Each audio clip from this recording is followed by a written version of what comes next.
নমস্কাৰ। আজি মই আপোনালোকলৈ নতুন ভিডিঅ' এটা লৈ আনিছোঁ। এয়া হৈছে আমাৰ জ্যোতিবাৰ ঘৰ।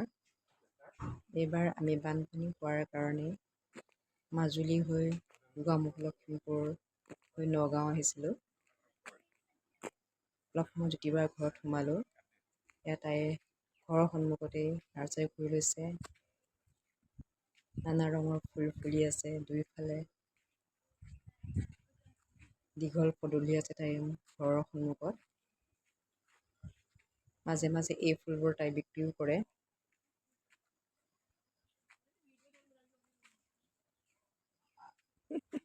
জ্যোতিবাই সৰুৰ পৰা ফুল ৰুই ভাল পাইছিলে, সেইকাৰণে বিয়া হোৱাৰ পিছতো নিজৰ ঘৰত এনেকৈ ফুলৰ বাগিচা খুলি লৈছে।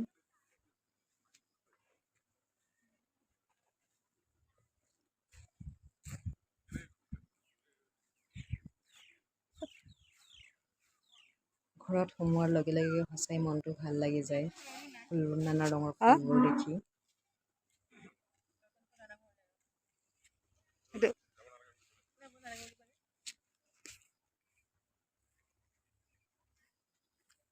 বগা, হালধীয়া, ৰঙা, ধুনীয়া ধুনীয়া ফুল। মাহীয়ে খুব ভাল পাব এইবোৰ চাই। বিধৰ বিধৰ ফুল আছে ইয়াতে। এইটো কি ফুল নো? ঝুমকা ফুল। ইয়াত জুনুকা ফুলো আছে। চাগে ঝুমকাৰ নিচিনা। এতিয়া আমি বাৰ ঘৰৰ পৰা লখিমপুৰ যাব ওলাইছোঁ। এয়া মোৰ ভাগিন হয়, ভাগিন ছোৱালী।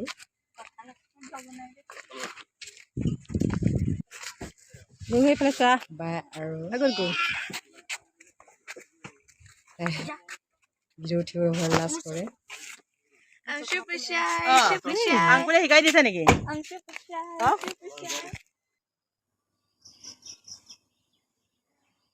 তাৰপিছত নগাঁও আহি পালোঁ। নগাঁৱত এয়া মাহীহঁতৰ ঘৰ।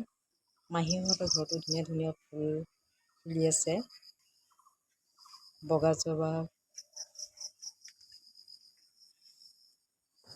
মই ফুল খুব ভাল পাওঁ, সেইকাৰণে য'তেই যাওঁ ফুলৰ ভিডিঅ' এটা কৰোঁ। মনটো ফ্ৰেছ লাগে। এয়া হালধীয়া কালাৰৰ।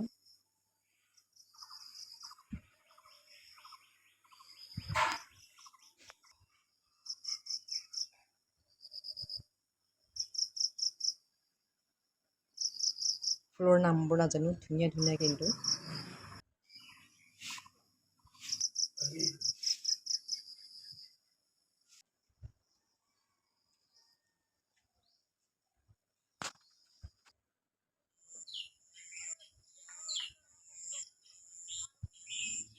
এয়া আমাৰ ঘৰৰ ফুল আছিলে।